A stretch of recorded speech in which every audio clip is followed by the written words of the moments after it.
예, 오늘 우리가 읽은 이 2장은 수일이 지난 후에라는 말로 시작을 하고 있습니다. 그러니까 이제 2장에서 새로운 단락, 1장에서의 사건이 마무리가 되고 새로운 단락이 시작되고 있다는 것을 우리가 알 수가 있습니다. 1장에서 우리가 어제 살펴본 대로 핵심은 무엇이냐면 예수가 누구이신가라는 것을 우리가 함께 살펴보았습니다. 예수가 하나님의 아들이시고 예수 그리스도께서 오심으로 복음이 시작되고 하나님 나라가 시작되었다라는 것을 우리가 함께 살펴보았습니다. 그런데 예수님께서 하나님의 아들로서 메시아로서 오셨지만 그러나 이 예수님께서 처음부터 환영을 받으신 것은 아니옵니다.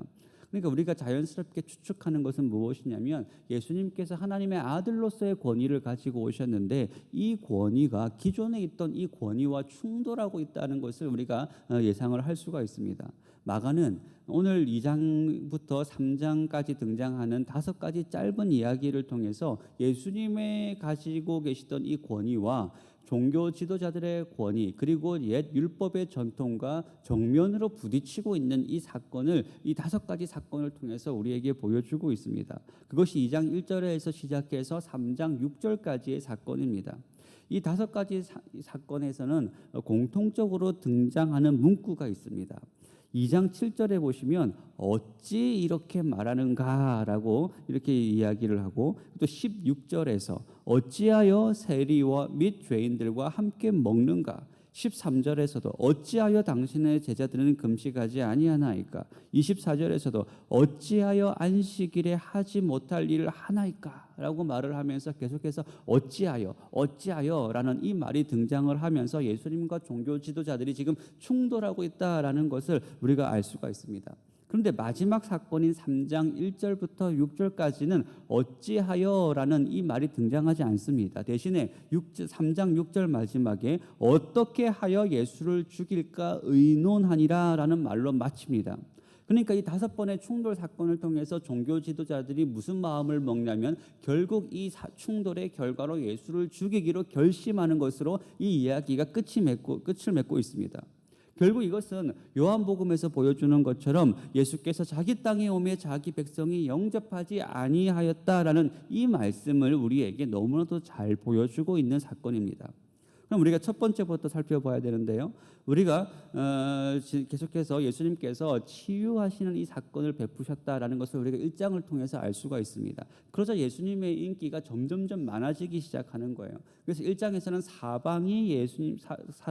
사방이 그에게로 나아왔다라는 이 표현이 있을 정도로 예수님의 인기가 점점점 높아지고 있었습니다. 오늘 본문에서도 마찬가지입니다. 예수님께서 한 집에 들어가시는데 예수님이 거기 계시다라는 소문이 들리자 사람들이 이제 몰려들기 시작합니다. 사람들이 몰려들어 그 집을 에워싸기 시작을 하는 거죠. 이 무리와 함께 또 다른 한 무리가 등장하는데 바로 중풍병자와 그를 메고 오는 4명의 친구들입니다. 그런데 너무나 많은 사람들이 그 집을 에워싸고 있기 때문에 이 사람들이 집 안으로 들어갈 수가 없는 것입니다. 그래서 이 사람들이 생각해낸 방법이 뭐예요? 우리가 너무나도 잘 알듯이 지붕을 뚫고 들어가는 것입니다. 그 당시에 이스라엘 주택은 천장이 나무로 이렇게 대를 쌓고 그 다음에 진흙으로 덮었기 때문에 마음만 먹는다면 그 지붕의 구멍을 뚫고 지붕을 뜯어낼 수가 있었던 것입니다. 그런데 말이 이제 우리 지붕을 뜯는다라는 것이지 그렇게 쉽게 뚫리는 것도 아니고요. 그렇게 쉬운 일도 아닙니다. 그리고 여러분 우리가 지붕을 뜯는다라고 할 때 그 지붕을 뜯으면 곱게 지붕이 뜯겨져 나옵니까? 그게 아니죠. 지붕을 뜯으면 어떻게 됩니까? 지붕을 뜯으면 우리가 이 천장을 뜯을 때도 그 먼지들이 다 어디로 떨어지게 되어 있어요? 안으로 떨어지게 되어 있습니다. 그러니까 진흙으로 된 지붕을 뜯어내면 그 모든 것들이 다 어디로 지금 떨어지겠어요? 안으로 떨어지게 되어 있습니다. 그러니까 이것은 집 안에 있는 사람들에게는 엄청난 무례를 행하는 일이 사실 이거 자기 집도 아니고 남의 집 지붕을 뚫는 일인데 그게 엄청난 무례와 결례가 되는 일입니다. 그런데도 불구하고 이 사람들은 지금 그렇게 반응을 하고 있다라는 거죠. 왜 그렇습니까? 지금 이 사람들에게는 예수님께 나아갈 수 있는 다른 방법이 전혀 없기 때문에 그렇습니다. 그런데 예수님께서는 그 사람들을 보고 너희들 왜 기다리지도 못하고 남의 집 지붕 뚫고 들어오느냐라고 책망하시는 것이 아니죠. 예수님의 반응이 무엇이냐면 5절입니다. 예수께서 그들의 믿음을 보시고 중풍병자에게 이르시되 작은 자야 내 죄 사함을 받았느니라. 뭐라고 하십니까? 그들의 믿음을 보셨다라는 것입니다. 지붕을 뚫고 들어온 그 행동이 예수님께서는 그들의 믿음이다라고 지금 말씀하고 계세요. 마가복음에서 믿음이라는 단어가 여기서 처음 등장하고 있습니다. 예수님께서 그들의 믿음을 보셨다는 거예요. 그러면 마가복음에서 말하는 믿음이란 무엇이겠습니까? 믿음이라는 것은 단순히 사변적으로 지식적으로 아는 것이 믿음이 아닙니다. 믿음은 어떤 거예요? 행동하는 것이 믿음입니다. 장애물이 있다면 뚫고 들어가는 거예요. 그것이 믿음입니다. 이 친구들이 지붕을 뚫은 이유는 한 가지가 너무나도 확실하기 때문에 그래요. 예수님께 나아가면 고침을 받을 수 있다는 이 확신이 너무나도 분명하기 때문에 지금 그 지붕을 뚫은 겁니다. 여러분, 이 확신이 없다면 어떻게 감히 남의 집 지붕을 뚫을 생각을 할 수가 있겠습니까? 이들에게는 이 확신이 너무나도 분명했기 때문에 지붕을 뚫고라도 들어가고 군중들에 의하여 입구가 막혔다고 하더라도 그것으로 포기하지 않는 것입니다. 여러분, 참된 믿음이란 무엇인가? 바로 반응하는 것이 믿음입니다. 마가복음에서 여러 부분에서 믿음이라는 말이 등장할 때 그 믿음이라는 것은 장애물을 뚫고서라도 현실을 뚫고서라도 예수님 앞에 나아가는 것이 믿음입니다. 뒤에 나중에 보시면 혈루증 앓는 여인이 군중들을 뚫고 주님 앞에 나아가서 믿음으로 고침을 받습니다. 그리고 바디메오가 군중들을 뚫고 예수님께 소리를 질러서 그 눈이 뜨는 사건들이 발생합니다. 그러니까 마가복음에서 믿음이라는 것은 항상 예수님에 대한 신뢰와 반응과 함께 연결되어서 그것이 믿음이다라고 마가복음은 이야기를 하고 있는 것입니다. 그렇기 때문에 여러분, 참된 믿음이라는 것은 우리의 삶으로 연결되고 반응과 행동으로 연결되는 것이 믿음이라고 이야기합니다. 현실은 불가능하고 현실이 힘들고 현실이 절망스럽다고 해서 앉아만 있고 좌절하고만 있는 것이 아니라 어떠한 상황 속에서라도 몇 번이라도 포기하지 않고 예수님 앞에 나아가는 것, 그것이 믿음입니다. 왜 그것이 믿음인가? 왜 우리가 예수님 앞으로 그렇게 나아갈 수가 있는가? 예수님 앞으로 나아가면 내가 가지고 있는 문제가 해결될 수 있다는 분명한 이 믿음, 그것이 너무나도 선명하기 때문에 예수님 앞으로 그렇게 나아가게 되는 것입니다. 여러분, 우리가 오늘 이 새벽에 주님 앞에 나와 있는데 주님 앞에 나온 자들은 주님 앞에 나아가면 우리의 문제가 해결될 수 있다, 주님께서 우리 인생의 답이 되실 수 있다라는 이 분명한 확신을 가지고 주님 앞에 나아가야 되는 것입니다. 그러니까 여러분, 여러분들의 현실이 어떻든지 우리가 가지고 있는 문제가 무엇이든지 그것과 상관없이 여러분 너무 포기하지 마시고 현실이 어렵다고 절망하거나 주저앉는 것이 아니라 어떠한 현실 속에서더라도 그것이 몇 번이 되더라도 어떠한 장애물이 있더라도 여러분 주님 앞에 나아가시는 은혜가 여러분 가운데 있기를 주님의 이름으로 축복합니다. 그것이 마가복음이 우리에게 말하고 있는 이 믿음입니다. 예수님께서는 이들의 믿음을 보시고 작은 자야 내 죄사함을 받았느니라 라고 말씀하십니다. 이들이 지금 병을 고치기 위해서 온 사람들인데 그들을 향하여 내 죄가 용서를 받았다라고 말을 하는 그 순간 우리가 마치 TV 드라마로 치면 지금 중풍병자들을 비추고 있다가 내 죄사함을 받았다라는 이 말이 나오는 순간 이 화면이 서기관들을 향하기 시작합니다. 이 말을 듣는 순간 서기관들이 무슨 생각을 합니까? 죄사함은 하나님만이 하실 수 있는 일인데 이 사람이 어찌 감히 죄사함의 선언을 하는가, 신성모독이다라고 지금 예수님을 속으로 지금 고발하고 있는 것입니다. 그러자 예수님께서는 어떻게 반응하십니까? 예수님에게 죄사함의 권세가 있다는 것을 확증하시기 위해서 지금 이 중풍병자의 병까지도 고쳐주는 것입니다.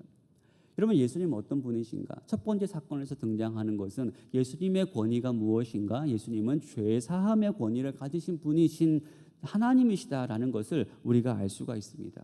그리고 이어서 13절 이하에서는 예수님께서 세리를 부르시는 장면이 등장합니다. 길을 가다가 레위가 세관에 앉아 있는데 예수님께서 레위를 보시고 나를 따르라라고 하시니 그가 이제 집에 들어가 제자들과 함께 식사를 하는 것입니다. 우리가 잘 알다시피 그 당시 세리라는 사람들은 로마를 섬기는 사람들이고 로마를 섬기기 때문에 자연스럽게 이방인과 접촉을 하게 됩니다. 그렇기 때문에 민족적 감정으로 봐서도 그렇고 율법적으로 봐서도 이 사람은 용납될 수 없는 부정한 사람인 것입니다. 그런데 예수님께서는 그런 죄리와 세인들과 함께 식사를 하고 계시는 거예요. 그래서 바리새인과 서기관들은 그 장면을 보면서 어찌하여 세리와 죄인들과 함께 먹는가라고 하면서 서로 수군대기 시작을 하는 것입니다. 그러니까 예수님께서 유대인들의 그 전통과 지금 정면으로 부딪히고 계시다라는 것을 우리가 알 수가 있습니다. 그래서 예수님께서 하신 말씀이 무엇인가요? 우리 17절 한번 같이 읽어보겠습니다. 시작. 예수께서 들으시고 그들에게 이르시되 한 자에게는 의사가 쓸데없고 병든 자에게라야 쓸데있느니라. 나는 의인을 부르러 온 것이 아니요 죄인을 부르러 왔노라 하시니라. 예수님의 말씀은 무엇입니까? 예수님께서는 죄인을 부르러 오셨다라는 거예요. 예수님께서는 의인이 아니라 죄인을 위해서 오셨다라는 것입니다. 그렇기 때문에 예수님께서 죄인을 피한다라는 것은 마치 의사가 환자를 피하는 것처럼 어리석은 일이다라고 말씀하고 계시는 것입니다. 결국 여러분, 누가 하나님 나라에 가깝겠습니까? 자기 스스로가 의인이고 완벽하다고 생각하는 그런 자칭 의인들이 아니라 자기가 죄인임을 알고 예수님께 나아오는 사람들이 하나님 나라에 실제로는 더 가까운 것입니다. 그런데 좀 중요한 것이 한 가지가 있어요. 이 세리와 죄인들이 어떻게 예수님과 함께 식사를 할 수 있었고 예수님 앞으로 갈 수 있었는가라는 문제입니다. 우리가 지난 시간에 살펴본 것처럼 하나님 나라에 들어가는 조건이 뭐라고 우리가 함께 살펴보았습니까? 회개하는 것입니다. 회개해야 우리가 하나님 나라에 들어갈 수 있다는 것이죠. 그런데 문제가 무엇이냐면 누가 회개를 할 수 있는가라는 것입니다. 내가 원한다고 우리가 다 회개를 할 수 있는 것이 아닙니다. 가장 중요한 것은 예수님께서 우리를 먼저 불러주셔야 우리가 그 부르심에 반응하여서 회개를 할 수가 있는 것입니다. 오늘 지금 세리와 죄인들을 예수님께서 부르시면서 그들에게 어떠한 조건도 예수님이 내세우고 있지 않다는 것을 우리는 본문을 통해서 알 수가 있습니다. 이들을 지금 회개를 전제로 부르시는 것이 아니라 그냥 이들을 부르고 계시는 거예요. 회개는 이 부르심에 감사와 기쁨으로 반응하여 나아가는 것이 바로 회개입니다. 예수님께 사랑을 얻기 위해서 우리가 회개를 하는 것이 아니라 예수님께서 이미 우리를 불러주셨고 우리를 부르셨다라는 그 감사와 기쁨과 감격으로 우리가 반응하는 것이 회개라는 사건입니다. 여러분, 오늘 우리가 이 자리에 어떻게 나오게 되었습니까? 물론 우리가 이른 새벽에 피곤한 육신을 일으켜서 우리의 노력으로 지금 이 자리 가운데 나와 있습니다. 그런데 우리가 이 자리에 나와 있는 궁극적 이유와 원인은 단 하나밖에 없습니다. 예수님께서 우리를 부르셨기 때문에 그 부르심에 반응하여서 우리가 감사와 기쁨으로 자발적으로 우리가 이 자리 가운데 나오게 되는 것입니다.